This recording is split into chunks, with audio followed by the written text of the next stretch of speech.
Alors, on va essayer ce soir je ne sais pas quoi dire, d'étudier, en tous les cas, de nous poser des questions sur la paracha de Chaye Sarah. C'est une paracha qui m'a toujours posé beaucoup de problèmes, que j'ai rarement réussi à résoudre, parce que la plupart des questions que l'on se pose et des réponses que l'on se pose au sujet de la paracha de Chaye Sarah, ce sont des questions et des réponses a posteriori, pardon.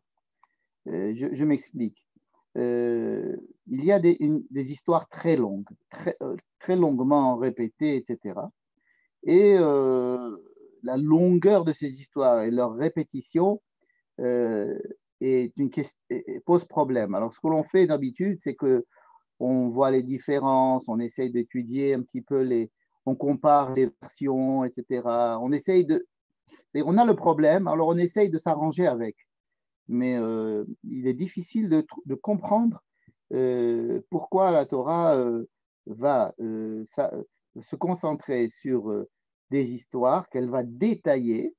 Hein. Je pense que c'est la première fois qu'elle détaille tellement des histoires.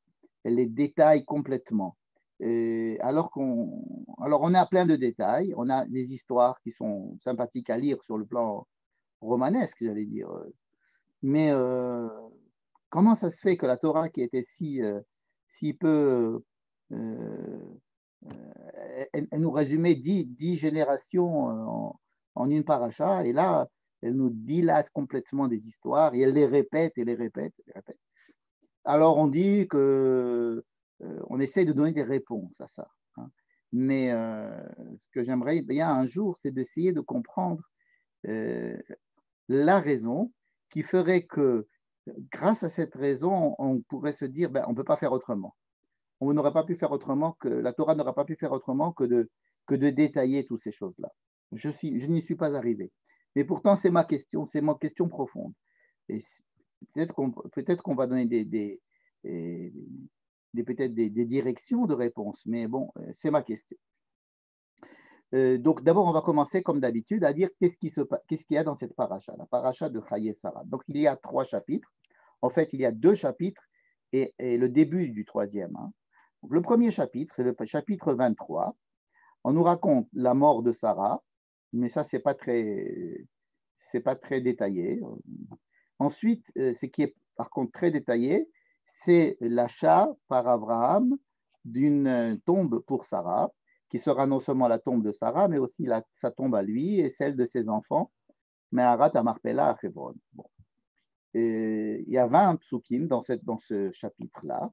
Et je vais essayer de vous dire quelques tovanot, c'est-à-dire quelques aspects que j'ai découverts cette année, mais on ne va pas trop s'attarder dessus. Ensuite, il y a le grand chapitre 24 qui fait 67 versets. C'est énorme.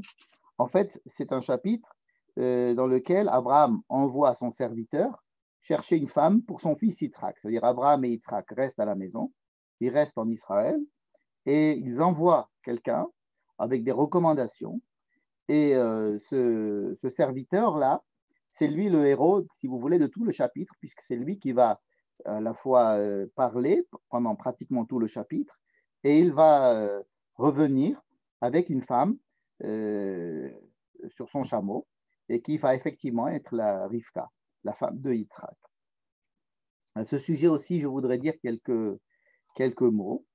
Et ensuite, le troisième chapitre, le début du troisième chapitre, hein, c'est le chapitre 25, qui va nous raconter la fin de la vie d'Abraham. Parce qu'Abraham a eu Yitzhak à 100 ans, il est possible qu'il ait eu 137 ans à la mort de Sarah, en tous les cas c'est ce qu'on dit, mais il va mourir pratiquement 40 ans plus tard, 38 ans plus tard. Qu'est-ce qui s'est passé pendant ces 38 ans, ou peut-être même ce qui s'est passé même avant, et on nous le raconte que maintenant. En tous les cas, à la fin de la paracha, Abraham meurt. Donc au début de la paracha, Sarah meurt. À la fin de la paracha, Abraham meurt. Et comme cette génération-là est supprimée, donc on va effectivement chercher une femme pour Yitzhak, qui remplacera au niveau de la deuxième génération qui remplacera Sarah, et Yitzhak va remplacer Abraham. À la fin de la paracha, Dieu bénit Yitzhak. Ce n'est pas Abraham qui bénit Yitzhak, c'est Dieu qui bénit Yitzhak à la mort d'Abraham, et donc qui lui donne, si vous voulez, qui lui passe le relais de la construction de l'identité d'Israël. Et donc, si vous voulez, c'est une paracha de transition entre les deux générations, celle de Abraham et Sarah, vers celle de Yitzhak et de Rivka, qui va effectivement commencer la semaine prochaine. Donc, c'est une paracha un petit peu qui ne raconte pas grand-chose. Si vous voulez, on pourrait la résumer comme ça. Sarah meurt, on l'enterre, on va chercher Rivka et elle se marie avec Yitzhak. C'est tout. Et Abraham meurt. Voilà. En quelques phrases, on a résumé toute cette paracha. D'ailleurs, la Torah nous aurait dit ça, on n'aurait pas été surpris. La mort de Sarah et comment l'enterrer et comment tout ce qui va se passer autour, ce n'est pas raconté chez les autres matriarches. Rivka, on ne sait absolument pas comment est-ce qu'elle est morte, on sait qu'elle a été enterrée à Marat, à Marpella, mais on le sait par hasard, enfin par d'autres sources. La mort de Rachel, elle est un petit peu détaillée parce qu'elle est morte en couche, mais c'est surtout parce qu'elle est morte en couche qu'on parle de sa mort. Mais ce n'est pas le sujet, on ne parle pas du sujet de la mort de Rachel, on sait simplement qu'elle a été enterrée en chemin. Léa, on ne sait pas du tout, enfin on sait qu'elle va être enterrée aussi avec Yaakov, parce que Yaakov va le dire à son fils, mais ce n'est pas raconté. Est-ce que vraiment le sujet, c'est la mort de Sarah? C'est la première question. Est-ce que le sujet de notre paracha, ça va être la mort de Sarah? Donc, je vais parler pratiquement de toute la paracha. Je vais lire avec vous la paracha. Je ne vais évidemment pas étudier toute la paracha, ni tous les...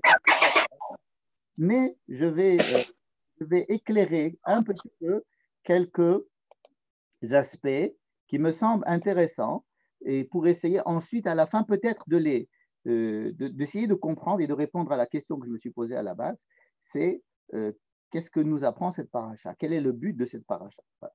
Donc, on va commencer à étudier la paracha ensemble. Et je vais m'arrêter uniquement sur les passages qui m'intéressent. Donc, il n'est pas nécessaire de poser des questions sur les passages sur lesquels je ne vais pas m'intéresser, sinon ça sera hors sujet. Bien. Alors, Vayiyu Chaye Sarah. Donc, comme ça commence notre paracha. Je vous rappelle que la semaine dernière, nous avons fini la paracha avec le sacrifice, enfin la ligature d'Isaac. Et après la ligature d'Isaac, il y avait quelque chose. Après la ligature d'Isaac, il y avait quelques versets que l'on va voir tout à l'heure qui racontaient que Abraham a pris connaissance de la naissance de certaines de la lignée de son frère, dont Rivka. Il y a quelqu'un qui n'arrive pas, c'est Caroline. Et si tu peux fermer ton micro, Caroline, merci, parce que tu le rallumes à chaque fois que je l'éteins. Merci. Alors, Vayeyu Chaye Sarah, Sarah a vécu 127 ans.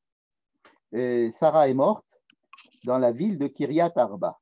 Elle est morte dans une ville qui s'appelle Kiryat Arba et qui a aussi un autre nom qui s'appelle Hebron, hein, et qui se trouve en Eretz Kenaan. Hein.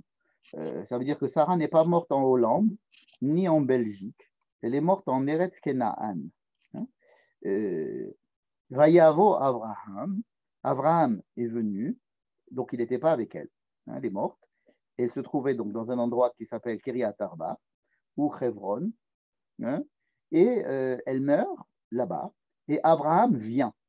Ce qui est très bizarre. Ils n'étaient pas ensemble. On a l'impression d'avoir des couples comme ça, harmonieux, qui vivent ensemble en permanence. Là, Abraham n'était pas là. Où c'est qu'il était, Abraham? Il était probablement à Beersheba. Et il vient de Beersheba pour... parce que c'est quand même sa femme, Sarah. Donc il vient, il fait un discours, il fait un espède, il pleure Sarah avec un petit caf, un petit pleur. Et Et ensuite, c'est tout, hein, c'est ce qu'on raconte sur la mort de Sarah. Sarah meurt, Abraham vient, il lui fait un espède et il pleure. Bien. Et ça, c'est résumé en une phrase. Hein. Voilà, c'est tout. C'est ça la mort de Sarah. Vatamot Sarah, Bekirat Arba et Hebron, Vayavo Abraham, Ispot Sarah Velifkota. C'est tout. Et juste après ça, il y a maintenant le problème de l'enterrement. Vaya comme Abraham et Alpenemeto, donc Abraham se lève devant Sarah qui est morte, et alors il va tout de suite faire négocier. Il va chez le Benechet et il leur dit voilà, donc il se présente, je suis étranger parmi vous, donc étant donné que je suis étranger, je n'ai pas de terre, ni de parcelle de terre hein, pour enterrer ma femme, et j'ai Ekbera et Meti Milefanaï, vous voyez, Ekbera et Meti Milefanaï, je veux enterrer mon mort de devant moi, c'est-à-dire que j'ai un problème, j'ai un mort, il ne parle même pas de sa femme, il dit qu'il a un problème, il a un mort, il doit l'enterrer, il ne sait pas comment faire. Okay, c'est comme si vous arrivez chez un garagiste, vous dites voilà, j'ai crevé un pneu, est-ce que vous pouvez m'aider hein? Donc Abraham vient, il se lève de chez Sarah, et maintenant ce qui l'intéresse, c'est de résoudre un problème très pratique, très concret, c'est qu'il a besoin d'une tombe. Voilà. Je ne peux pas la laisser devant moi, là, il faut l'enterrer. Voilà, on ne peut pas la laisser, il faut l'enterrer. Et alors, les gens qui étaient autour, c'est ce qu'on appelle les Bénéchet, c'était les gens qui habitaient, ça fait partie des gens de Canaan, ils lui disent Shema enu Adoni, écoute, Seigneur, Nessi Elohim ata betochenu, tu es un représentant de Dieu auprès de nous, tu es un prince de Dieu parmi nous. Ça, déjà, c'est assez remarquable, le fait qu'ils lui disent ça. Jusqu'à présent, il n'avait pas reçu, si vous voulez, de compliments des gens de la région. Hein. Nous non plus, on ne savait pas comment est-ce qu'il était, considéré. Alors, on avait vu un petit peu Malki Tzedek Meler Shalem, qui était le roi de Jérusalem, et qui lui avait fait des compliments après la guerre. Ça, oui. Avec Avimelech, ça s'était un petit peu mal passé, mais en fait, il a réussi à faire un acte de non-agression. Mais le Kenaani est quand même un peuple assez hostile à la famille d'Abraham, comme on a déjà vu dans la paracha de Noach. Il y a ici une confrontation entre deux lignées, entre la lignée de Shem, hein, un des enfants de Noé, puisque Abraham est un descendant de Shem, c'est un sémite, et Canaan, les peuples qui habitent là, sont les descendants de Ham, qui est le frère qui maudit. On avait étudié ça, donc il fallait que Shem puisse s'occuper de Canaan, ou que Canaan soit obligé d'aller être l'esclave de Shem pour pouvoir essayer de réparer sa malédiction. En tous les cas, il y a ici une confrontation qui n'est pas aussi facile qu'on aurait pu l'espérer.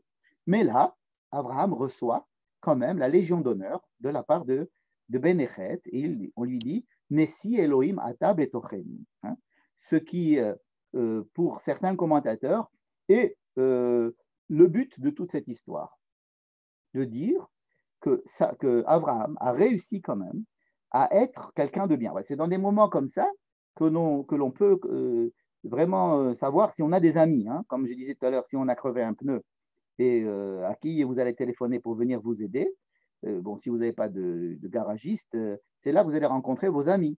Et c'est là que si vous êtes dans un village, vous allez voir comment est-ce qu'on vous considère et quelle est la manière quelle est l'image que vous avez chez les gens. Hein. Donc, moi, j'appelle Dory. Pardon. J'appelle Dory si j'ai un pneu crevé. Bon, bref. D'accord. Qui c'est qui parle? D'accord. Alors, donc je dis, certains commentateurs disent que c'est le but de toute cette histoire. Bon, alors vous savez qu'Abraham, alors on lui dit, écoutez, t'as qu'à enterrer là où tu veux, tout le monde te donnera une place dans ses tombes. On a chacun des tombes ici, t'as qu'à enterrer ton mort dans une tombe et puis c'est tout. Et lui, ce qu'il veut, c'est avoir une tombe, mais à lui, c'est-à-dire quelque chose, une possession, hein, un caveau familial qui sera en possession, dans lequel il va pouvoir lui aussi être enterré, et peut-être même ses enfants. Hein. Et c'est ça qui l'intéresse. Après qu'on lui ait proposé gratuitement, on lui dit, il n'y a pas aucun problème, si c'est vraiment un problème de pneu crevé, il n'y a pas de problème, on peut te donner ici un pneu, prends n'importe quel autre pneu, ou bien on te donne une rustine, et puis comme ça, tu résolveras ton problème. Et là, Abraham revient à la charge en disant, non, mon problème n'est pas celui-ci, mon problème est celui vraiment d'avoir une possession. Bon. Et alors, il va acheter le caveau de Ephron, très cher, 400 shekels. 400 shekels, c'est très, très, très, très cher pour le prix de l'époque. Et c'est presque 8 fois le prix, d'après les calculs qu'on peut faire. Bref, en tous les cas, à la fin de cette longue discussion, donc on est arrivé déjà au verset 17, et là, je vous invite à lire ce verset. Vayakom, Seder Ephron, Asher Bamarpela. L'endroit de la Marpella, c'est-à-dire tout le champ où se trouve, il y a un champ avec des arbres, et il y a aussi dans ce champ avec les arbres une grotte, et dans cette grotte, il y a la possibilité de faire des tombes. Et donc, il a acheté la grotte et les arbres et tout ce qu'il y a autour. Hein. Tout ça, c'est compris dans les 400 shekels. Et Vayakom, c'est-à-dire qu'on a inscrit ça au tabou. Vayakom, c'est des Ephron, la vente a été confirmée. Donc, et voilà, Asher Marpella, Asher Lifne Mamre, Hasadeh, Ve'amehara, Sherbo, on a l'impression d'écrire une ketouba, d'écrire un contrat d'achat, ça avec les arbres qu'il y a ici, et tout le champ, et tous les arbres, et tout le machin. Les Avraham, les Mikna, c'est pour Abraham, c'est une acquisition aux yeux de tout le monde, c'est-à-dire qu'il y a beaucoup de témoins, c'est-à-dire qu'on insiste beaucoup sur cette vente. Et ensuite, on dit, mais oui, mais on avait oublié pourquoi il y avait tout ça, c'était pour enterrer Sarah. Donc on revient au passage d'après, on dit, et ensuite, Kavar Abraham et Sarah Ishlo, Abraham a enterré sa femme. El me'arat sede amarpela alpene mamre hi Hebron ve'eretz Kenaan. Et on revient encore de l'endroit où c'est qu'il l'a envoyé, c'est toujours le même. Et alors on revient encore une fois avec un autre passage qui nous dit Vayakom hasade ve'hame'ara asher bo le'Abraham la'achuzat kaver me'ed benechet. Le terrain a été maintenant institué comme faisant partie de la propriété d'Abraham et qui pourra enterrer ses morts, et ça a été confirmé. Ma question est simple. Est-ce que toute cette histoire, c'est une histoire qui est le sujet principal? Voilà. Est-ce que c'est Sarah, comme il semblait au début, Sarah est morte, on doit l'enterrer? Bon, un passouk aurait suffi pour dire Abraham a acheté une tombe à Sarah, il l'a enterrée. Non, on a utilisé vraiment presque 20 disons 17, pour être gentil, 17 ou 18 versets pour l'acquisition et comment l'acquisition et le marchandage pour acquérir cette tombe. C'est quelque chose d'extrêmement bizarre. Alors, comme je dis, a posteriori, on peut dire oui, parce qu'il s'agit d'Eretz Israël et qu'il faut que c'est très important, Eretz Israël, etc. C'est-à-dire qu'on peut toujours trouver des explications a posteriori qui sont évidemment vraies, on ne peut pas dire que c'est faux. Mais est-ce que le sujet, c'est vraiment Sarah dans cette histoire? Comme je vous l'ai rappelé tout à l'heure, pour les autres matriarches, on n'en fait pas une telle histoire, les autres matriarches. Elles ne sont pas moins importantes que Sarah. Et on n'en fait pas une histoire. Ici, Sarah, c'est comme si c'était un prétexte. Et que le sujet, vraiment, c'était la Méhara. C'est-à-dire qu'on dit, voilà, maintenant, cette terre est maintenant à Abraham. Et c'est Rachoum, et voici le contrat devant tout le monde. Ensuite, Abraham l'utilise, si j'ose m'exprimer ainsi, c'est-à-dire il enterre sa femme. Et en enterrant sa femme, si vous voulez, c'est comme s'il avait fait rentrer la clé dans l'appartement qu'il vient d'acheter, ou bien qu'il a fait un dernier coup de marteau sur une réalisation qu'il vient de réaliser pour dire, voilà, maintenant, on peut dire, maintenant que je l'ai enterré, alors c'est vraiment à moi. Encore une fois, Sarah, c'est presque encore un prétexte à cette histoire. Ça, c'est très dérangeant. C'est extrêmement dérangeant de lire cela sous cette manière. Or, le texte nous oblige à lire ça comme ça. Parce qu'encore une fois, Sarah, on n'en parle que dans le Passouk Bet et dans le Passouk Yud-Tet. Tout le reste, il s'agit d'un problème technique, mais pas du tout d'un problème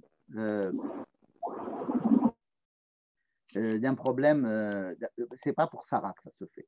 Et donc, Abraham n'était pas avec elle. Il vient, il fait ce qu'il faut, mais c'est surtout la Me'at Marpella.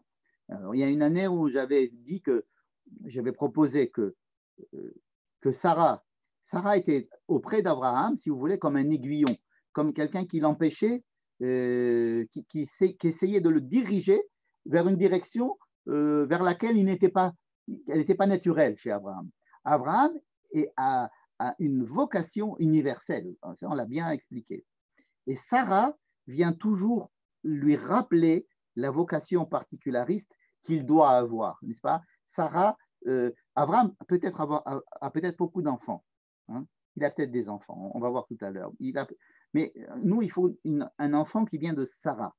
Et l'enfant de Sarah, on aurait pu croire que c'était Ishmaël qui allait être porté par Agar, mais qui allait être le fils de Sarah. Et ça n'a pas marché à cause de l'attitude de Agar et l'attitude de Ishmaël. Bon, mais Sarah elle-même va avoir un enfant. Et non seulement elle a un enfant qui est particulier ce Yitzhak, hein, on va chercher comment créer une identité particulière qui est l'identité d'Israël. Et Abraham, pour lui, il veut toujours s'occuper de tout le monde. Et Sarah vient et il le tire comme ça, dans cette direction-là. Si vous voulez, Abraham, si vous voulez, c'est Shalom Arshav, et il s'est marié avec une femme du Gouche, une femme mitnachelet, qui veut absolument habiter Hebron. Et lui, il dit, ben non, moi, je vais habiter Ramat Aviv. Et elle dit, non, moi, je vais habiter Hebron. Mais en mourant à Hebron, elle l'oblige à venir de Ramat Aviv, enfin de Be'er Sheva. Enfin, Be'er Sheva, c'est comme Ramat Aviv, étant donné que c'était l'endroit où il avait fait la paix avec les Palestiniens, avec les Pélishtim. Donc, c'était un endroit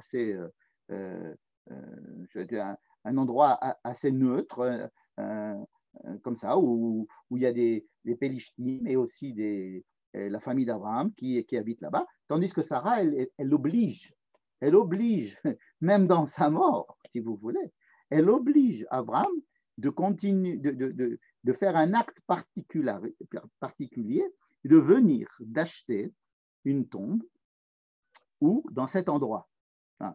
Si Sarah était morte en Hollande, comme j'avais tout à l'heure proposé, est-ce que Abraham aurait cherché en Hollande un endroit où enterrer Sarah? Si ça vous gêne, alors disons que Sarah était morte à Haïfa. Est-ce que Abraham aurait trouvé? Est-ce que là, quand il va chez Benechet, il leur dit, écoutez, j'ai un mort, là, il faut absolument que je l'enterre. Hein?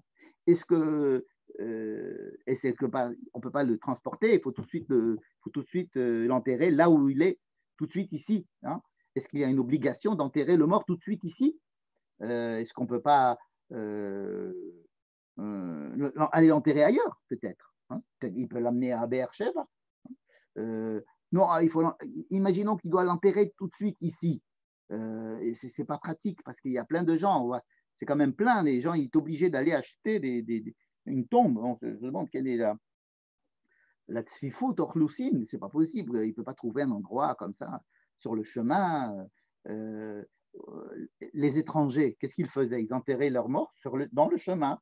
Et dans les villes où il y avait des gens qui étaient des citoyens, alors il y avait des tombes, c'est-à-dire celui qui était enterré dans une tombe de ville, alors c'était quelqu'un qui habitait le pays, quelqu'un qui enterrait ses morts sur le chemin, c'était un étranger. Alors, donc lui, il dit, je suis un peu étranger, un peu résident, donc, et il veut prendre appui quand même dans cet endroit-là.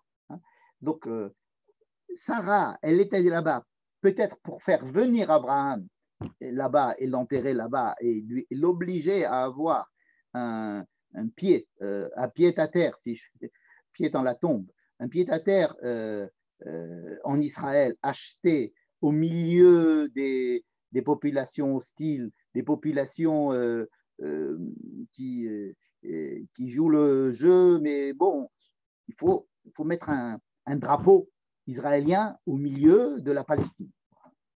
C'est presque ça. Et qui c'est qui l'oblige à faire ça? C'est Sarah. Hein. Et donc, tout ce que va Abraham faire là, Sarah, elle est pas là. Bon, elle est morte, c'est vrai. Mais dans le texte, elle est au début et à la fin.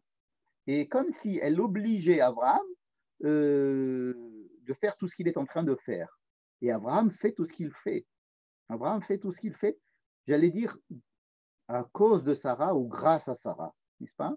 Ça oblige Abraham d'avoir ici une action particulariste et de faire un acte particulariste. Et vous savez combien Me'arat HaMarpela a toujours été le symbole de la possession, de notre possession du peuple d'Israël sur la terre, malgré notre absence quelque temps et malgré le fait que la terre a été achetée par des gens qui disent que eux, ce sont les vrais habitants. Et donc, il y a comme c'est ce drapeau-là que l'on plante au milieu comme ça, mais c'est ça, c'est tout l'effort d'Abraham de planter un drapeau là, d'Afka, ici, oui. Alors, si elle était morte à Haïfa, qu'est-ce qu'il aurait fait Abraham? Eh bien, ça aurait été un problème. Ça aurait été un gros problème. Parce qu'on n'aurait pas eu Me'arat HaMarpela, probablement. Et alors, on aurait eu Me'arat HaMarpela au Carmel. Ça veut dire que et si Sarah n'avait pas été aux côtés d'Abraham, il est possible qu'Abraham n'ait pas eu cette fonction particulariste. Et donc, le fait qu'elle meure d'Afka dans cet endroit et qu'il faille l'enterrer tout de suite ici, en fait, elle l'oblige à faire cet acte de planter un drapeau à tout jamais dans cet endroit en achetant, et vous savez, l'acquisition de la terre, et dire que nous l'avons acheté, toutes les parties. Il y a beaucoup d'endroits qui ont été achetés comme ça en Israël. Il y a par exemple Jérusalem qui avait été acheté, par de l'argent. Il y a Shrem, l'endroit où Yaakov, à côté de Shrem, il est venu, mais Akesita, il a payé un endroit, il a acheté un endroit, on nous dit qu'il a acheté un endroit. Donc il y a des endroits qui sont achetés. Et si on nous dit qu'ils ont été achetés, c'est pour nous dire qu'il y a un problème en fait. Il y a un problème. On n'est pas confronté aujourd'hui à un problème qui est nouveau. Ça a toujours été un problème. Rappelez-vous le premier Rashi de la Torah qui nous dit il y a des mauvais esprits qui nous diront vous êtes des voleurs, vous nous volez, c'est pas votre place ici, dégagez d'ici, vous êtes pas la terre de Canaan ne vous appartient pas à vous les Juifs. Et donc on sera en permanence confronté à notre possession de la terre. D'abord parce que quand on arrive, il y a déjà des gens dedans, c'est comme ça que ça se passe. Abraham, il arrive, il y a déjà le Canaanéen. Quand Israël vient d'Égypte, il y a déjà aussi le Canaanéen, il y a des peuples. Et nous, quand on vient, il y a les Palestiniens. Et même s'il n'y en avait pas, il y en a d'autres qui vont venir vont devenir très, très nombreux. Et tout le monde va dire que vous êtes des voleurs. Et alors, on se rattache à ces petits psukim-là. On nous dit, mais regardez, on l'a acheté. Mais alors, on ne dit pas qu'on a acheté quelque chose lorsqu'il n'y a pas de problème de possession. On n'a pas écrit que Macron a acheté la France. Alors, on s'invente un verset Torix. Bref, Dori n'est pas intervenu, alors ça veut dire que ce n'est pas la peine. Presque. On s'invente une guerre contre César et comme quoi on a acheté la chose. Et les gens qui vont à Hebron d'Afka Sarah pour montrer qu'on a un attachement. Et si on doit montrer qu'on a un attachement, c'est que cet attachement n'est pas naturel. Voilà ce que je veux dire. Ce n'est pas naturel chez Abraham de venir ici. C'est naturel chez Sarah, mais pas chez Abraham. Il y a quelque chose ici, dans la création du peuple d'Israël et dans sa relation avec la terre d'Israël, qui n'est pas naturel. Il faut bien comprendre. La création du peuple d'Israël est une création en dehors des lois de la nature, en dehors des lois de la sociologie et en dehors de l'histoire. l'existence du peuple d'Israël est remise en question par la simple présence d'un juif. Il y a tout de suite des forces qui vont venir dire ce juif n'a pas le droit d'être là. Quand il va venir sur sa terre, on va dire qu'il ne doit pas être sur sa terre. Et dès le début, c'est comme ça. Je voudrais ouvrir une petite parenthèse, si vous me permettez, à propos de ce que je viens de dire et la relation avec ce que nous avons étudié la semaine dernière, à savoir que Yitzhak, on demande à Abraham d'aller sacrifier son fils. Hein. Yitzhak est un enfant qui est né miraculeusement, c'est-à-dire il est né de parents stériles. Enfin, en tous les cas, sa mère était sûrement stérile. C'est ce que le texte nous dit. Sarah ne pouvait pas avoir d'enfant. Donc, la venue d'Yitzhak est une venue miraculeuse. Et la venue d'un enfant miraculeuse sur terre va être accompagnée, si vous voulez, d'une épée de Damoclès sur lui, qui va dire qu'à tout moment, il doit être retiré de là. Et donc, quand Elohim, c'est le Dieu de la justice, Elohim, c'est le Dieu qui a des lois sur la terre, hein, il y a des lois naturelles. Écoute, cet enfant-là ne devait pas exister, Yitzhak, et donc il est né, ok, bon, Dieu a dit qu'il fallait qu'il naisse, ok, bon, mais Elohim vient et dit, il faudra le tuer. Regardez cet aspect des choses, il faut le tuer. Et puis après, le malach de Dieu, malach de Havaya, malach Hashem, bien, il dit non, on ne lui fait rien. Comme si vous avez la naissance d'un enfant de façon, j'allais dire, miraculeuse, hors circuit, un enfant extra-naturel, extraordinaire, va nécessiter sans arrêt de combattre contre les forces naturelles qui s'opposent à son existence. Donc Yitzhak est le premier enfant contre lesquels les forces de la justice s'opposent à son existence. Hein. Et bien, ce n'est pas très très loin de ce qui se passe avec, par exemple, dans l'Haftara. Je ne sais pas si vous avez suivi l'Haftara de la semaine dernière. C'est une femme qui était très gentille, qui faisait beaucoup qui était très contente qu'il y avait un prophète Elisha qui venait chez elle. Elle avait un seul problème. Il lui voulait la remercier. Elle lui dit comment je peux te remercier? Il lui dit ben, j'ai pas d'enfant. Et donc, miraculeusement, il fait qu'elle aura un enfant. Donc, elle et son mari ont un enfant l'année d'après. Et ils sont très contents que grâce aux prières de Elisha, ils ont un enfant. Le problème, c'est que tout de suite après, on nous raconte que cet enfant est mort. Cet enfant meurt. Et donc, la femme va envoyer chercher ce Elisha en lui disant, écoute, tu m'as donné un enfant, mais il est mort. Et donc, Elisha vient et refait des incantations, il se met sur lui, essaie pour le ressusciter. Et il arrive à le ressusciter. Et cet Haftara a été choisi justement dans la paracha de la Akedat Yitzhak. Et il me semble que l'histoire d'Israël aussi a ce schéma comme ça. Comme si la naissance d'Israël est une naissance qui n'est pas naturelle et il va falloir il faut se battre en permanence pour justifier son existence. Hein? Ce qui explique pas mal de choses. Et il me semble que l'histoire de la résurrection des morts, Triat Hametim, c'est de ça qu'il s'agit. C'est-à-dire, théoriquement, on devrait être mort, enfin, on ne devrait pas être en vie, mais on essaye de faire Triat Hametim. On essaye quand même de vivre. Hein, on fait vivre alors qu'on n'avait pas de place dans la vie pour vivre.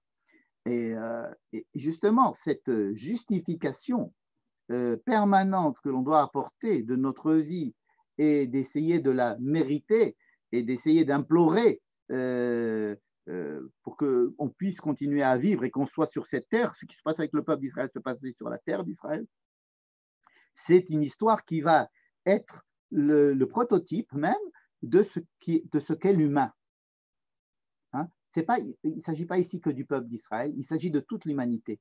L'humain aussi la présence d'un homme au milieu de la nature est aussi quelque chose de miraculeux. C'est-à-dire qu'en principe, un être humain ne pourrait pas survivre dans la nature parce que c'est un piètre animal, c'est un mauvais animal. Il lui faut de la culture, il lui faut de l'éducation, il faut beaucoup de protection de la part des parents, il faut tout un monde qui va essayer de le protéger, ce qu'on appelle le chesed, et pour qu'il puisse vivre et ensuite apporter sa plus-value par rapport aux autres, à la partie animale.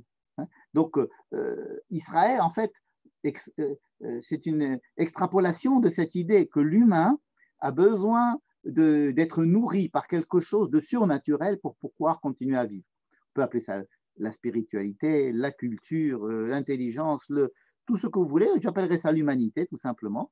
Et sans cette humanité, eh ben, on redevient des animaux. Eh ben, le peuple d'Israël a une vie et son rapport avec la terre a une particularité qui va mettre en exergue cette dimension-là. Ça va la mettre en exergue de façon dramatique, des fois insupportable pour ce peuple-là, mais il sera toujours, on lui demandera toujours pourquoi est-ce que tu es attaché à cette terre. Et donc ça, c'est ce que Sarah oblige Abraham de faire, en disant, ok, t'es bien gentil, toi Abraham, tu veux être love and peace, mais il va falloir passer par quelque chose de particulariste et pour que dans l'histoire, tous les hommes se rendent compte qu'il faut être humain, et qu'on ne peut pas agir sans morale et sans humanité, et que c'est ce qui justifie notre existence sur Terre, n'est-ce pas? Bon. Et alors, si Sarah est considérée comme étant secondaire dans cette histoire, c'est parce que, à mon avis, elle est sous-jacente. Elle n'est pas secondaire, elle est sous-jacente. Et Abraham est obligé de faire ce que lui l'oblige à faire Sarah, en étant morte justement à cet endroit, dans cet endroit très difficile qu'est Hebron, Kiryat Arba, l'endroit où il y a les quatre grands géants des Néphilim, des représentants d'une humanité inhumaine. Et cet endroit-là où il y a où est concentrée toute la lutte pour que l'humanité puisse exister, surtout dans cet endroit-là où s'unissent toutes les forces de la nature contre l'humain, eh bien justement, c'est là que Abraham va comprendre en fait que Sarah avait effectivement cette mission envers lui, et donc il va le faire. Bon.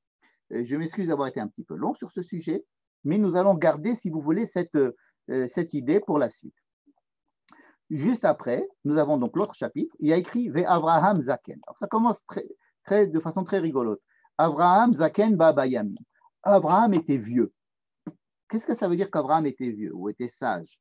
Il venait dans les jours. En principe, Abraham ne devrait plus passer des épreuves. On avait dit que il y a des gens, il y a certains commentateurs qui disent que l'enterrement de Sarah a été la 10e épreuve. Vous savez, on dit que la Akedat Yitzhak, c'est-à-dire la ligature d'Yitzhak, était la 10e épreuve il y en a 10. Mais d'autres commentateurs disent que non, c'est l'enterrement de Sarah à Hebron et l'achat de l'obligation que Sarah a fait, qu'Abraham doit acheter d'Afka une terre à Hebron, de planter sa son drapeau, qui était le Nisayon, l'épreuve ultime pour Abraham. En tous les cas, il a réussi, si vous voulez, cette épreuve-là. Et puis maintenant, bon, Abraham, maintenant, il redevient Abraham. Et Dieu bénit Abraham, donc on retrouve notre Abraham. Maintenant, le problème d'Abraham, c'est qu'il faut marier Yitzhak. Pourquoi il faut marier Yitzhak? Parce qu'il se rend compte peut-être que ce qui jouait entre Abraham et Sarah en tant que tandem, un tandem, si vous voulez, extrêmement chargé, comme une batterie est chargée. Hein. Et un tandem qui avait un cadre commun, puisque ça fait très longtemps qu'ils sont ensemble, mais ils avaient chacun allé dans un sens opposé. Et Abraham étant plutôt voué à être, comme on a dit tout à l'heure, Shalom Arshav, la paix avec tout le monde et maintenant, et être universel. Et Sarah qui l'obligeait à être particulariste. Hein. Les kabbalistes parlent de chesed pour Abraham et de din pour Sarah. Quelque chose qui est difficile, qui est dur, qui est pas photogénique. Quelque chose qui dit photogénique ou disons télégénique. Hein. En fait, un reportage sur des mitnachalim en France, c'est toujours mal vu, parce que ce sont des gens qui empêchent la paix, qui empêchent d'être enfin en amitié avec tout le monde, c'est-à-dire qu'ils nous empêchent de disparaître, et de se fondre, si vous voulez, au moins dans la masse. Et donc ça veut dire disparaître, en fait, pour le peuple juif, se fondre dans la masse. Et donc Sarah, c'est le din. Et alors Abraham, Sarah est morte. Ok, il se dit, voilà, moi je veux Abraham, continuer à être Abraham, mais je dois continuer comme on dit aujourd'hui, la massorette de Sarah, ce qu'elle représente dans le prochain couple qui est celui de Yitzhak et Madame. Yitzhak étant celui du din, hein, de la rigueur, il faut donc lui trouver une femme qui soit du chesed. Hein. Pour lui, c'est assez évident. Maintenant, donc, le problème, c'est qu'Abraham ne va pas lui-même chercher une femme pour son fils, et surtout, Yitzhak lui-même ne va pas chercher une femme pour lui, ce qui serait la moindre des choses quand même. Il est assez grand, donc il a à peu près 40 ans, et donc il n'y a pas de raison que… Pourquoi est-ce que ce n'est pas Sarah, c'est pas Yitzhak qui s'occupe de ça? C'est une très bonne question. Et pourquoi c'est Abraham qui s'en occupe? Et encore, quand Abraham s'en occupe, ce n'est pas lui qui va le faire, il va envoyer un serviteur. Et ce serviteur-là, il va lui donner des recommandations. Et dans ces recommandations, attendez 2 secondes, je dois éteindre un micro. Voilà, c'est fait. Et dans ses recommandations, il lui dit, voilà, je ne veux pas que tu prennes une fille qui soit d'ici, une fille de Canaan. Donc, il a bien conscience de la nécessité de construire une identité particulariste à partir de Yitzhak. Il ne s'est jamais inquiété de savoir avec qui allait se marier Ishmaël. Hein? C'est sa mère, Agar, qui va lui trouver une femme, et Ishmaël, ce n'est pas Abraham qui va lui trouver une femme à Ishmaël, c'est Agar qui lui trouve une femme. Par contre, Yitzhak, bon, vous allez me dire qu'elle n'est plus là, Sarah, ok, mais en fait, Sarah aurait pu s'en occuper avant. C'est un problème d'Abraham. Il faut se poser la question, pourquoi c'est un problème d'Abraham? Pourquoi est-ce que Sarah ne s'est pas occupée de trouver une femme à Yitzhak? Elle aurait très bien pu y réfléchir depuis longtemps. Or, personne n'a réfléchi. Il a fallu attendre maintenant pour qu'Abraham se dise, tiens, il faut trouver une femme à Yitzhak, et c'est lui, il va envoyer donc un Eved, c'est-à-dire un serviteur. Or, les rabbins pensent que c'est Eliezer, mais ce n'est pas écrit dans le texte, il est écrit que c'est un serviteur, le serviteur d'Abraham, pour bien dire que c'était un envoyé d'Abraham, mais pas Abraham lui-même. Abraham est tout à fait capable de voyager, s'il doit voyager. Non, il envoie son serviteur, et il l'envoie où? Alors, il l'envoie, venons voir, il dit, ne prends pas une femme d'ici, donc des filles de Canaan, qui, elle, artsi ve el moladsti teler, tu vas aller dans ma terre. Vous voyez qu'Abraham continue à appeler la terre d'où il vient, c'est-à-dire Ur-Kasdim, Ur-Haran, ou Aram, en tous les cas, cette terre qui se trouve aux alentours de l'Euphrate et du Tigre, c'est là-bas qu'il faut aller dans ma terre. Il continue à appeler mon pays. Hein, il n'y a pas qu'Henri Macias qui parle de l'Algérie comme son pays, même quand il est en France. El Moladti, c'est la terre qui m'a vu naître, hein, où c'est quand même, c'est-à-dire la matrice, en fait. Il envoie vers sa matrice. Et tu prendras une femme pour mon fils. Il ne lui dit pas d'aller chercher quelqu'un de sa famille. Il lui dit d'aller dans un endroit, dans l'endroit où il était né, dans sa terre. lorsque ce même esclave va raconter la même histoire à Lavan, il va lui mentir. Enfin, en tous les cas, il va transformer, si vous voulez, ce qui se passe d'une manière à ce que Lavan soit prêt à lui donner Rivka. Et il va lui dire, Abraham m'a demandé de prendre quelqu'un de ma famille. Hein.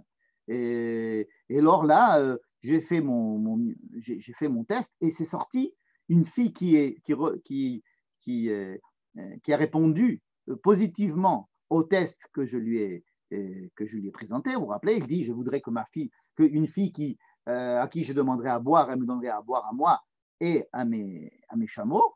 Et ensuite, il est prêt, il lui donne un bracelet comme pour la remercier ou pour sceller, si vous voulez, une alliance future. Et ensuite, il dit, mais qui tu es? Elle lui dit, je suis Rivka, Bat Betuel, etc. Donc, mais quand même, tu es la cousine germaine de Yitzhak. En fait, je suis arrivé et tu es la cousine germaine.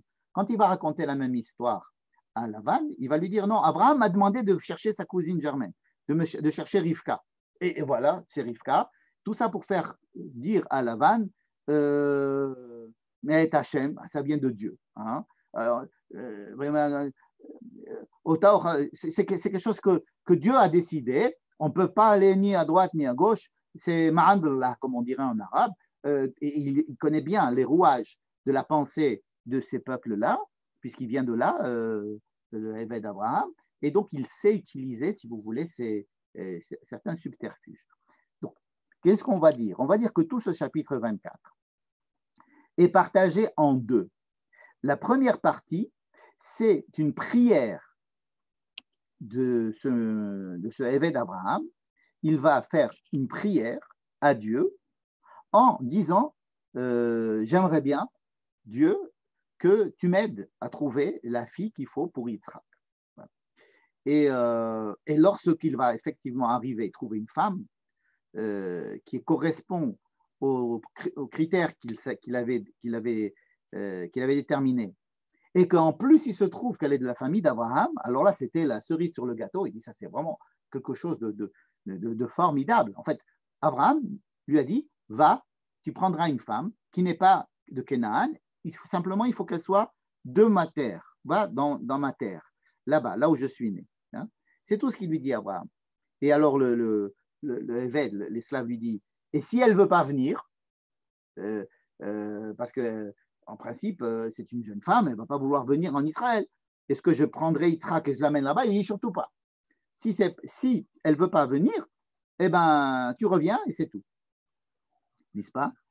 Est-ce que vous êtes posé la question de savoir que, imaginez que l'esclave va trouver une fille qui corresponde à ce qu'il cherche, mais il y a un truc qu'elle ne veut pas, c'est qu'elle ne veut pas venir en Israël. Elle ne veut pas faire ça à Lia. Alors, Abraham lui dit, eh ben, dans ce cas-là, tu laisses tomber et tu reviens. Et il ne pourrait pas lui dire, eh ben, tu vas en chercher une autre qui accepte de venir. C'est-à-dire que si le critère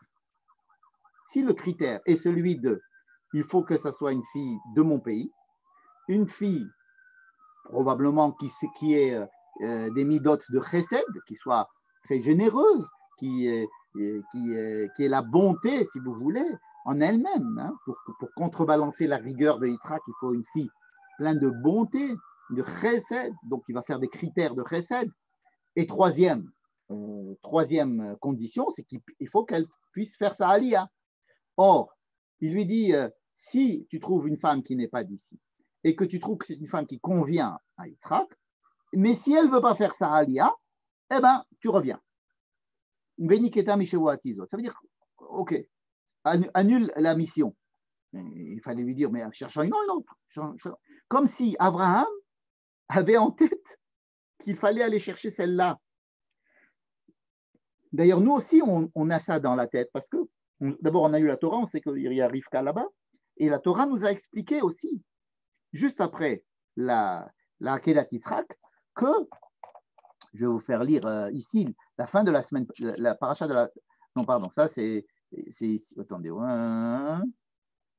voilà, ça c'est la fin de la paracha de la semaine dernière. Après la Akedat Yitzhak, on a dit à Abraham Regarde, Milka, qui est la femme de Nahor, a eu des enfants, et voilà les enfants. On décrit tous les enfants. Il a reçu un télégramme avec l'annonce de toute la naissance, de tout ce qui s'est passé chez son frère Nahor. Venez, on va voir un petit peu ce qui se passe là. Nahor, voilà. Nahor, c'est le frère d'Abraham. En fait, Abraham, il a deux frères. Terach, le père d'Abraham, a 3 enfants. Haran, qui va mourir très jeune. Abraham et Nahor. Il a 3 enfants. Abraham se marie avec Sarah. Bon. Nahor se marie avec Milka, qui est la fille de Haran. Donc, il y a certains midrashim qui nous disent, bon, vous savez, alors peut-être Sarah aussi, c'est la fille de Haran. Peu importe. Ce que j'ai mis en vert, ce sont les gens qui ont quitté Ur-Kasdim pour aller à Haran. Haran, c'est une ville en Turquie maintenant, au sud de la Turquie. Mais Nahor, qu'est-ce qu'il est devenu? On ne sait pas. En tous les cas, là, on apprend que Nahor, effectivement, il était là-bas. Il était dans cette région de Haran aussi, la région Aram-Naharaim, donc cette région mésopotamienne autour du Tigre et de l'Euphrate. Et donc, Nahor, on sait qu'il avait épousé Milka. Ça, c'était depuis le début, on le savait, ça c'est dans la paracha de l'Ech Lecha. Non, même de Noach, à la fin de Noach.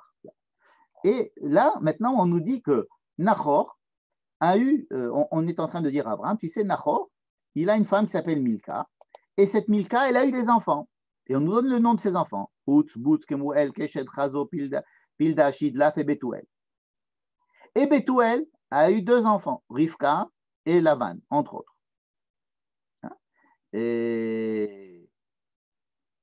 Et aussi, Nahor, vous savez, il a une femme qui est une Pilegesh. Qu'est-ce que c'est qu'une Pilegesh?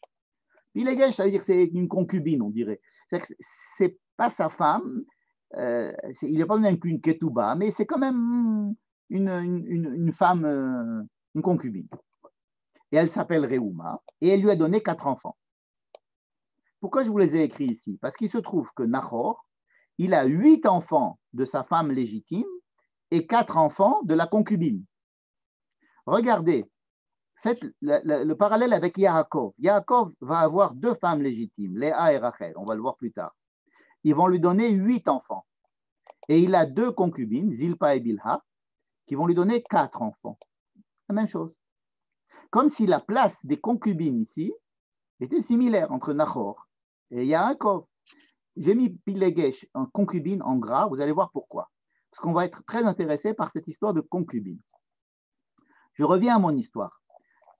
L'esclave d'Abraham va, et je disais qu'il n'était pas obligé de trouver une fille qui était de la famille d'Abraham, il allait dans cette région. Non, non. Dans le subtexte, dans le subconscient d'Abraham et dans le subconscient du lecteur, il y a là-bas une fille qui s'appelle Rivka et qui est la cousine germaine de Yitzhak, et ça serait bien que ça soit elle. Il suffit simplement de voir si elle est apte. Et donc, ce que va faire le Eved, l'esclave, c'est qu'il va faire une prière à Dieu. Alors, voilà, il y a celui-là, il doit se marier avec celle-là, on sait. Mais dans les faits, il faut bien faire le shidour, quoi. Comment vous allez trouver, comment vous allez savoir que oui. Hein, vous savez, dans les mariages, on dit oui, mais vous avez été, depuis que vous étiez dans le ventre de votre mère, un ange est venu vous dire que vous allez vous marier avec telle personne, et regardez, aujourd'hui, vous vous êtes rencontrés, et c'est formidable, c'était prévu dans le ciel. Et ça, vous l'aurez dit à n'importe qui d'autre, si je m'étais marié avec l'autre, ou sa sœur, ou sa cousine, ou l'autre fille, etc., ou celle qui se trouve dans la salle, vous aurez fait le même discours. Qu'est-ce que c'est que ce discours-là que vous me faites? Comme quoi on est fait l'un pour l'autre depuis la création du monde.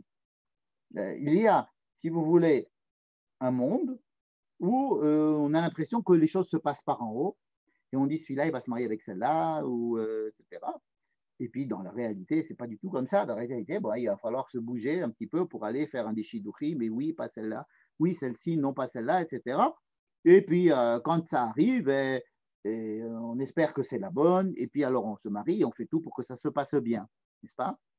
Je suppose que vous avez déjà ressenti ces 2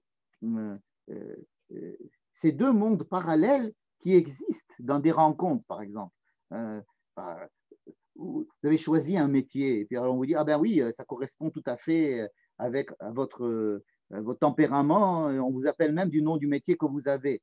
Le métier, c'était par hasard, je ne sais pas moi. Ben, on s'est marié avec la femme qui nous était prédestinée. Prédestinée. Mais qui c'est qui va nous. Personne ne nous a dit qu'on était prédestinés avant qu'on se rende compte.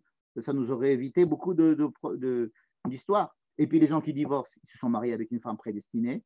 Ça veut dire qu'il y a ici deux mondes qui sont en parallèle.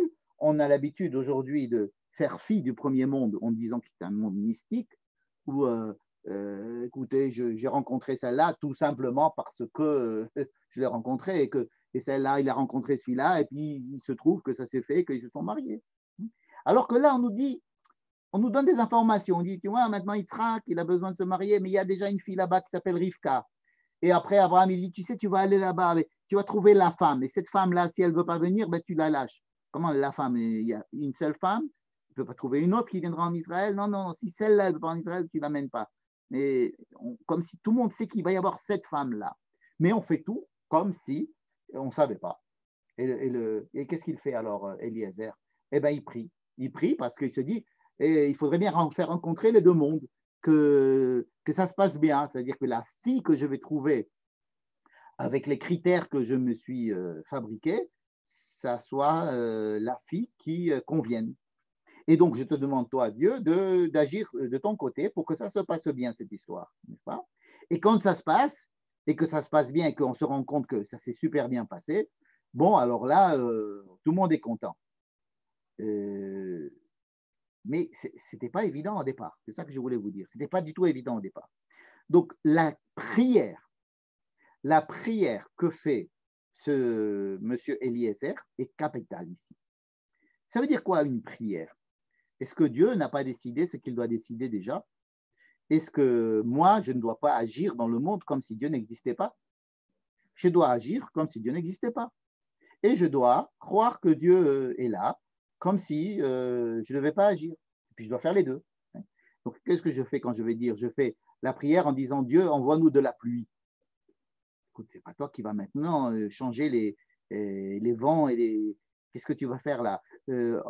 Envoie de la refoua chez les mains à telle personne ou à moi. Qu'est-ce que c'est que à quoi ça rime une prière? Alors, il me semble que on commence à toucher au cœur de l'histoire. Regardez ce que l'on dit dans la prière, pour la prière à propos dans le Talmud de Babylone, il y a écrit. Vous savez que nous avons l'essentiel de la prière, c'est quand on est debout, les pieds joints, et qu'on dit ce qu'on appelle la Hamida, c'est-à-dire la prière en silence. Et il y a dedans 19 bénédictions, qu'on appelle 18, évidemment. Et Elu berachot Adam shoche bahem. Il y a donc des endroits où il faut se prosterner, enfin en tous les cas se plier un petit peu.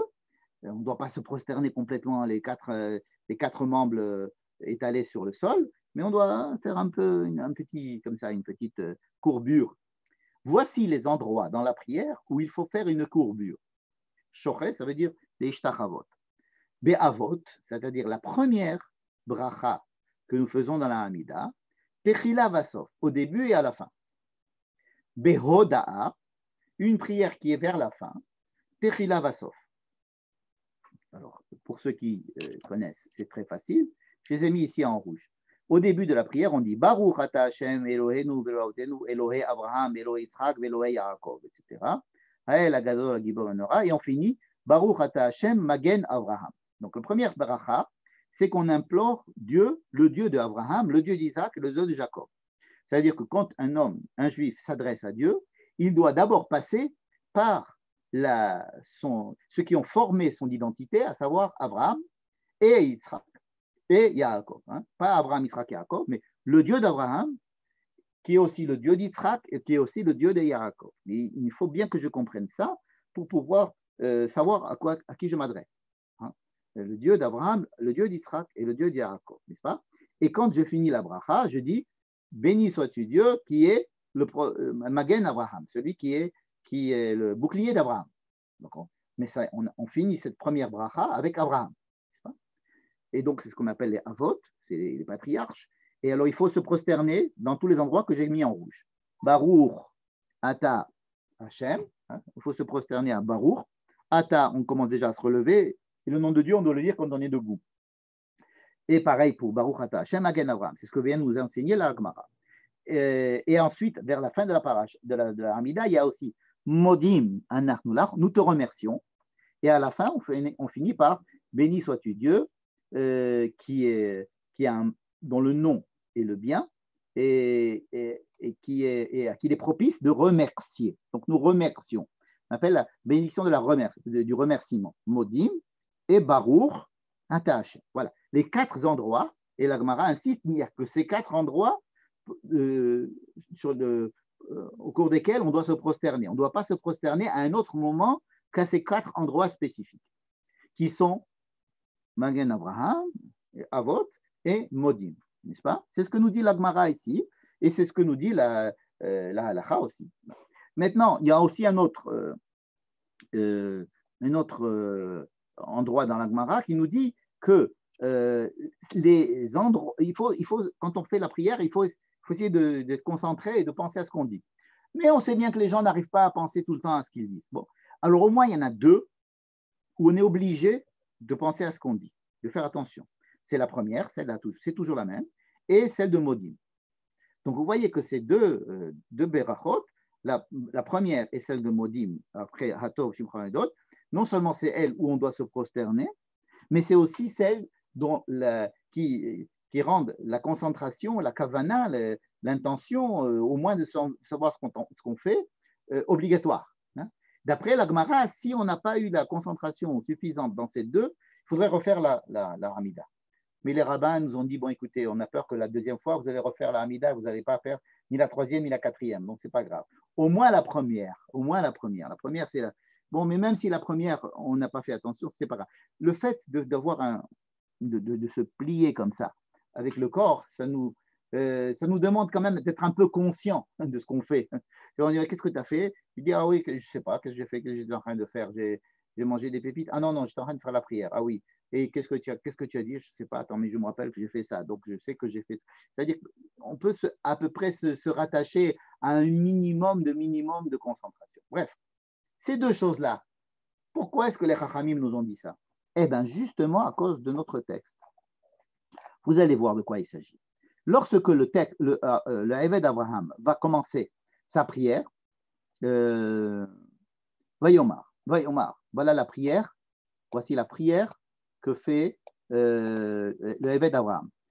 Vayomar, Adonai Elohe Adoni Abraham, Hakrena lefanai hayom va'aseh chesed im Adoni Abraham. Il commence par la première bracha qui ressemble beaucoup à notre première bracha de la Hamida. Et comment il va finir?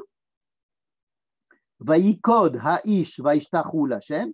Il s'est prosterné devant Dieu et il a dit Baruch Hashem Elohe Adoni Abraham Asher lo asa chazov amito me'im il remercie Dieu. Donc les 2, la prière de cet esclave, c'est le prototype des prières, puisque c'est sur cette prière-là, et ça c'est un enseignement du Rav Medan, qu'on va apprendre que la manière dont il a prié, ça a été pris dans la manière de on doit faire notre Hamida. À savoir, d'abord commencer par nous en remettre à Abraham et ensuite remercier, hein, qui sont les 2 piliers, si vous voulez, c'est les 2 brachot essentielles de toute la Hamida. La première est Modim. Bon. Et ce sont celles sur lesquelles va reposer toute la prière de cet esclave, de ce Eved Abraham. Qu'est-ce que ça veut dire se relier à Abraham? Pourquoi est-ce qu'Abraham n'est pas allé chercher lui-même? Pourquoi il envoie quelqu'un? Peut-être que si Abraham, imaginez qu'Abraham arrive et de la même manière qu'il a reçu le télégramme comme quoi Rivka est née, bon, Abraham il va venir, il va dire bon c'est Rivka, ouais, c'est Abraham, ouais. Les choses vont être beaucoup plus simples. Tout de suite, il va trouver la fille qu'il faut et ça va se passer de façon presque miraculeuse. Non. Il envoie par la poste quelque chose. Il envoie un serviteur. Et ce serviteur va utiliser les moyens naturels qui sont en sa possession, à savoir imaginer un,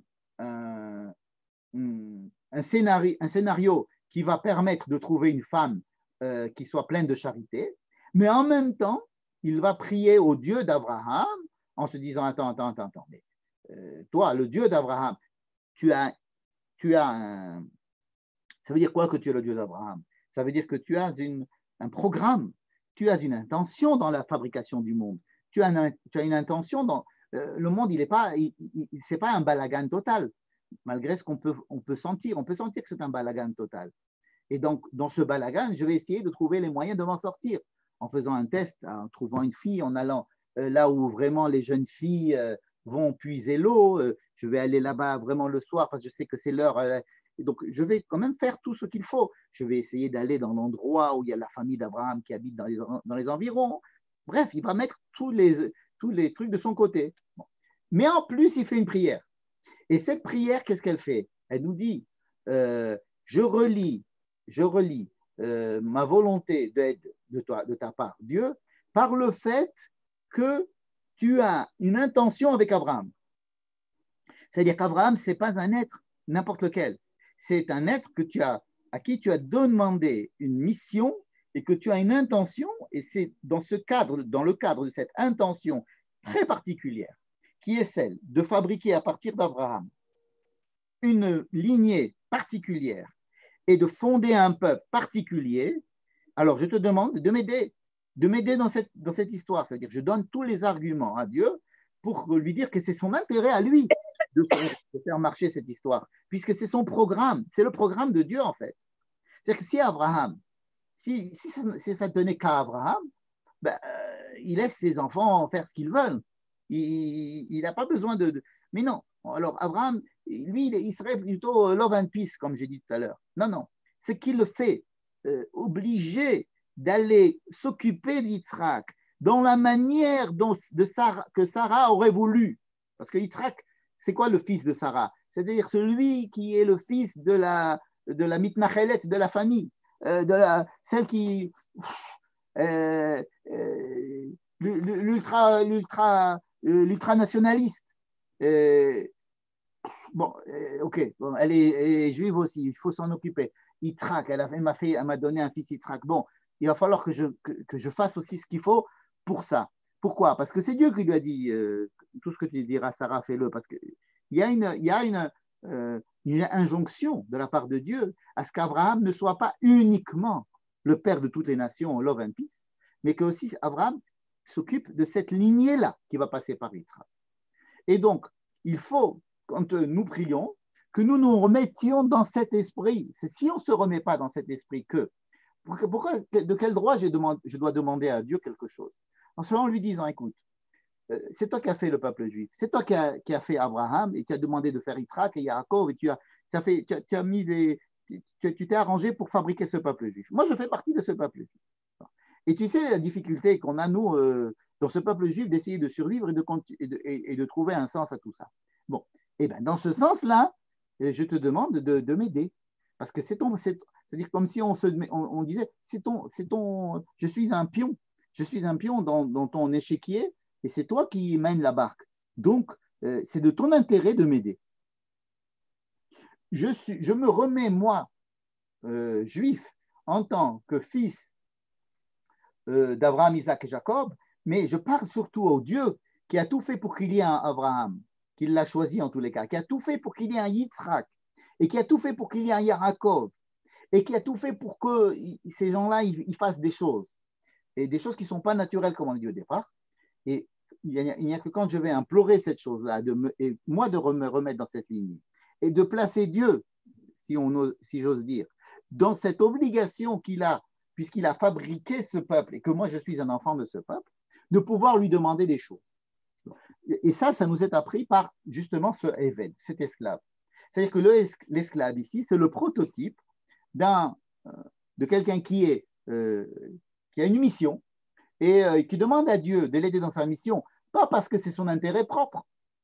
D'ailleurs, si c'était son intérêt propre, il aurait bien pris sa fille pour épouser Yitzhak. Il avait une fille qui était en âge de se marier avec Yitzhak, elle aurait bien fait l'affaire. Non, il va prendre une autre fille. Imaginez que ce serviteur il ait une fille et qu'elle a toujours dit, tiens, ça serait super si Yitzhak pouvait se marier avec ma fille. C'est vraiment le fils à papa. Et non, il va faire quand même sa mission et pour essayer de continuer dans cette mission d'Abraham. Donc il implore Dieu, il se remet entre les mains de Dieu, par le Dieu qui a dit à Abraham qu'il fallait écouter Sarah et qu'il fallait avoir un peuple particulier. Donc lorsque le Éved va prier, il va nous apprendre, nous aussi, à savoir de quel côté prier. Prier en demandant l'aide de Dieu dans ce qu'on doit faire, et étant donné qu'il nous a mis un petit peu dans une situation difficile, hein, et que c'est son programme. Hein. Et tu m'as fait naître dans ce peuple, tu m'as fait naître dans des conditions comme ça, alors aide-moi. C'est pour ça que c'est tellement important de savoir, à partir du moment où je me place dans cette situation, alors j'ai toutes les chances de pouvoir demander que ma demande soit acceptée. Et une fois que c'était accepté, il ne faut surtout pas que je me dise, Magui Ali, ok, maintenant, tu me le devais bien. Hein, je le vaux bien, comme ils disent maintenant à L'Oréal. Je le valais bien. Non, il remercie. C'est-à-dire qu'il a l'humilité de dire merci. C'est-à-dire que l'esclave ici, qui prie, à la fois, il prend toutes les mesures matérielles, logiques, pour essayer de réussir sa mission, et il implore l'aide de Dieu dans cette mission, qui demande vraiment une aide de Dieu en lui disant, toi, c'est ton intérêt que la mission réussisse, mais sache que si tu ne m'aides pas, je dois continuer à essayer de chercher. Hein. Et si tu m'aides, merci beaucoup. Merci. Il faut savoir reconnaître. Parce que dire merci, c'est reconnaître en fait qu'on avait une responsabilité. Lorsque vous avez un enfant qui a 13 ans, fait un discours et dit je remercie mes parents, il me semble que c'est le moment le plus émouvant. Parce qu'un enfant, il pourrait dire je voudrais dire à mes parents pourquoi est-ce qu'ils m'ont fait naître. Ce ne serait pas sympathique de dire ça. Ou bien de dire ben, c'est votre faute. En fait, c'est le discours d'un ado qui dit si le monde est difficile, pour moi, c'est à cause de vous. Hein. Tandis que quand un enfant dit je vous remercie, ça veut dire qu'il commence à prendre les rênes de sa vie. Et donc là, lorsque je dis merci à Dieu, c'est que je reprends les rênes de ma vie en disant merci, tu m'as aidé. Au début, si vous voulez, je lui dis c'est ton problème, donc aide-moi. Et d'un autre côté, à la fin, je lui dis non, non, c'est mon problème et merci de m'avoir aidé. Hein. Ce sont les deux côtés de la Hamida qui sont les plus importants sur lesquels il faut bien insister. Et c'est ça que fait le Éved. Il me semble que toute cette histoire tourne autour de ça, tourne autour de cette manière qu'on a d'être les enfants d'Abraham. Et quelle heure est-il? 20h42. Ah, on a fini notre temps. Pourtant, je vais vous dire quelques petits mots à propos de ce qui va se passer après. Bon, alors, vous savez que la fille, elle vient, il se marie avec Yitzhak. Yitzhak aussi a fait des prières de son côté. On n'a pas le temps de rentrer dedans. Mais je voulais dire deux mots à propos de la fin de la paracha. La fin de la paracha, c'est celle-ci, que je mets en jaune. Abraham, il est allé se marier avec une autre femme qui s'appelle Ketura, qui lui a donné des enfants. Et voici tous les enfants de Ketura. Alors, il a eu Hagar qui lui a donné Ishmaël, il y a eu Sarah qui lui a donné Yitzhak, il a eu Ketura qui lui a donné tous ces enfants-là. C'est énorme. Il a eu donc 8 enfants. 1, 2, 3, 4, 5, 6, 7, 8 enfants. Rappelez-vous, avec les femmes, Nahor aussi, il a eu 8 enfants avec sa femme officielle. Hein, Yaakov aussi, il a eu 8 enfants avec sa femme officielle. Et il va avoir en plus des pilakshim. Qu'est-ce que c'est que des pilakshim? Ce sont des concubines. Le texte va nous dire qu'il a eu des concubines. Abraham, il avait une vie parallèle. Il avait des concubines.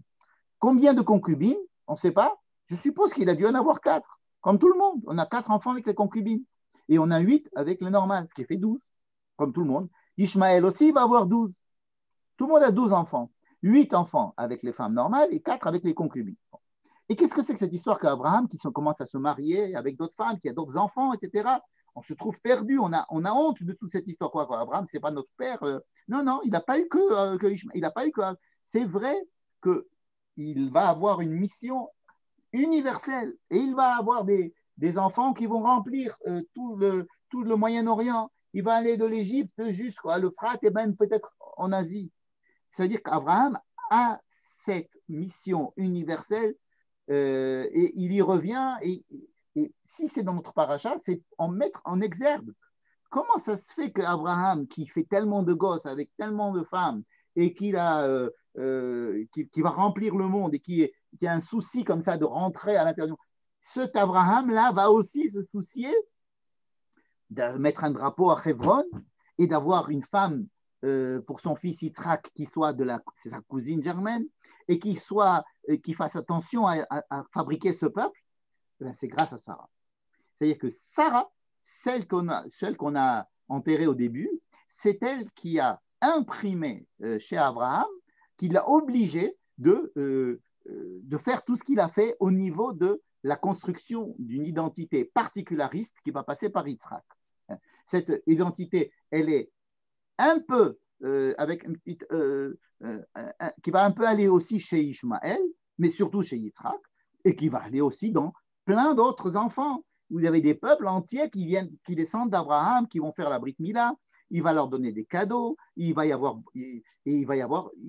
une autre vie. Abraham a une vie universelle en dehors de la vie qu'on lui connaît avec Sarah. Et on le découvre à la fin de la paracha. Et on n'a pas du tout à s'offusquer de ça parce que c'est ça Abraham. C'est lui Abraham. Alors, c'est vrai qu'Abraham est le père d'Yitzhak, mais il est aussi le père de plein d'autres choses. Et donc, quand on se réfère à Abraham, il faut savoir qu'on se réfère au Père universel et que ce Père universel a accepté de fabriquer un peuple particulier qui va passer par Ishmaël, presque pas, et surtout par Yitzhak, et que cette lignée-là de Yitzhak, elle doit toujours être en contrebalancée par cette mission universaliste d'Abraham, parce que nous avons toujours des frères, des demi-frères quelque part, partout dans le monde. Et ces demi-frères, ils sont des enfants d'Abraham. C'est donc notre père, Abraham, il va nous obliger, dans sa fonction universaliste, de continuer à être un peuple particulier, mais toujours en gardant en tête que l'ultime mission de ce peuple particulariste, c'est d'être universaliste. Et donc, c'est Ishmaël et Yitzhak qui vont venir l'enterrer. Et ce n'est pas Abraham qui va bénir Yitzhak, c'est Vahi acharemot Abraham, Vahivarech Elohim et Yitzhak. Elohim vient bénir Yitzhak, son fils. Le fils de qui? Le fils de Dieu ou le fils d'Abraham? Vahivarech Elohim et Yitzhak beno. N'est-ce pas? Abraham, il n'a pas la force de bénir Yitzhak. Abraham, il bénit tout le monde. Abraham, c'est celui qui bénit tous les peuples. Alors, il a suffisamment fait de choses en particularité pour Sarah. Il est allé à Hebron, il a acheté Mère. C'est là-bas qu'il va être enterré. Et c'est là-bas, et il sait que par Yitzhak, il va avoir la terre de Canaan, mais il continue à avoir cette mission universaliste. Et c'est Dieu qui va prendre en charge, si vous voulez, le fait de continuer maintenant ce travail que Sarah avait fait après Yitzhak. C'est Dieu qui va bénir Yitzhak. Et donc après, on va pouvoir dire Elohé Yitzhak, hein, pas seulement Elohé Abraham. Donc avec notre paracha, on finit avec Abraham. Et maintenant, on va rentrer dans ce particularisme qui est encore plus particulariste en essayant de comprendre ce que va faire Yitzhak et sa femme Rivka. Voilà. Je m'excuse d'avoir été un petit peu long. Je vous donne la parole pour des questions et je vous remercie.